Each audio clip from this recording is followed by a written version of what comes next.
sëñ bi léegi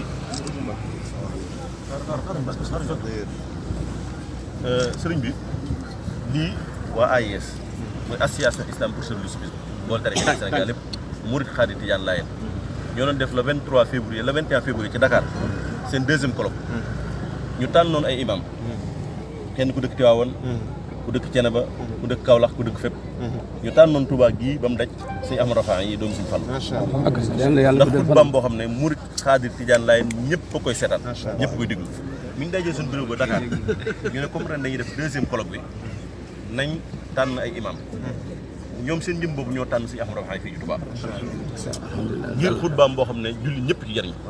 waxuma la tasawuf waaye képp ko asudam da sa yaa ngi ci jariñ ñu noon kon danañ ko tasawuf teral ko décoré ko ngir la suñ Touba waxoon ca Baydu wala takun mufarritan aw mufrita bal istaqim fi sunnati wa aqsita ëppalul yéesalul xutbaam ñëpp ko mën a déglu ci wasat lay dox boo julli ñëpp teg leen ci yoon siraatal mustaqima la suñ Touba wax naa min ha tabaxur fi ilmi shariat ma ilmi alxaqiqat mi qabli riyadat loolu moo nekk ci moom muy sunu sak kay moo nekk wallahi déedéet moo nekk ñëw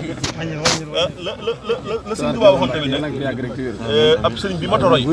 wa wajiba taatu ma yaqfu rasul sallallahu alayhi alladi yaxmi bi suul mi ruasaay diini dil kamaal yi man laa yara minhum siwal jamaal yi sëñ Touba nee na ki mata roy ci taalibe yi ki mata roy ci sëriñ si boobu mooy sëriñ boo xam ne dafa teg tànkam sunna su Muhammad sallallahu alayhi wa sallam ba pare doo gis moom lu dul rafet c'est Ahmad Rafa bu boo ko gisee da nga gis lu rafet boo waxee nga gis du rat kon tamit yàlla na yàlla guddal sa fan moo tax yëkkati jox la ko jox ko si Moussa mi nga xam ne moom mooy kilifa barab gi di waa xalifa bu sëñ El Hadj Bara yàlla na fi yàgg tëwér moom te li mu joxoon ci sëñ Ahmad Rafa léegi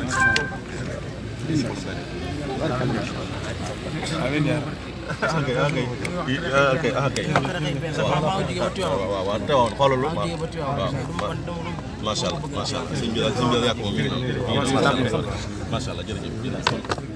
baax na may leen tuuti